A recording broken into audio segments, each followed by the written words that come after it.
বিজ্ঞ ওলামায়ে কেরামগণ বলেছেন, তুমি যদি আল্লাহর নৈকট্য পেতে চাও, তুমি যদি আল্লাহর নৈকট্যশীল বান্দা হতে চাও, তাহলে 4টি কাজ শেষ না করে কখনোই রাতে ঘুমাবে না। প্রথম কাজ, আল্লাহ ইয়ানামা ওয়ালাহু ওয়াজহুল আরদি খাসামুন, কারো সাথে ঝগড়া বিবাদ চলছে, এই ঝগড়া বিবাদের মীমাংসা না করে রাতে ঘুমাবে না। কারণ তোমার মৃত্যুর ব্যাপারে তো কোনো গ্যারান্টি নেই। এই ঝগড়া বিবাদের মীমাংসা না করা অবস্থায় যদি রাতে তোমার মৃত্যু হয়, আর বিবাদী ব্যক্তি যদি কিয়ামতের দিন তোমার বিরুদ্ধে আল্লাহর কাছে বিচার দায়ের করে, সেই সময় তুমি কি করবে? দ্বিতীয় কাজ, লা ইয়ামবাগি লাহু আইয়ানামা ওয়া ক্বাদ বাকিয়া আলাইহি ফারদুম মিন ফারাইদিল্লাহ, কোনো ফরজ কাজ বাকি রেখে রাতে ঘুমাবে না। আল্লাহ তাআলা তোমার উপর যেই কাজগুলোকে ফরজ করেছেন সেগুলো আদায় না করে রাতে ঘুমাবে না।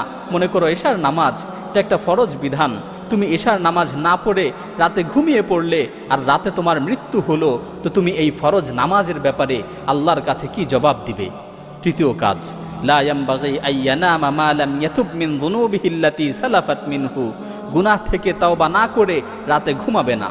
মনে করো তুমি দিনের বেলায় কোনো গুনাহ করেছো আর তাওবা না করেই রাতে ঘুমিয়ে পড়লে, মালাকুল মাউত যদি রাতের বেলায় তোমার কাছে চলে আসে, রাতে যদি তোমার মৃত্যুর সময় হয়ে যায়, তাহলে যত চেষ্টাই করো তাওবা করার আর কোনো সুযোগ থাকবে না।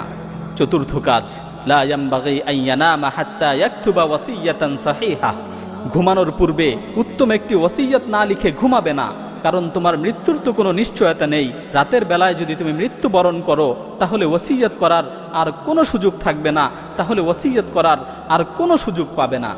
সুতরাং মৃত্যুকে সুনিশ্চিত মনে করে, মৃত্যুকে নিকটবর্তী মনে করে এই 4টি কাজ করে তারপর রাতে ঘুমাবে।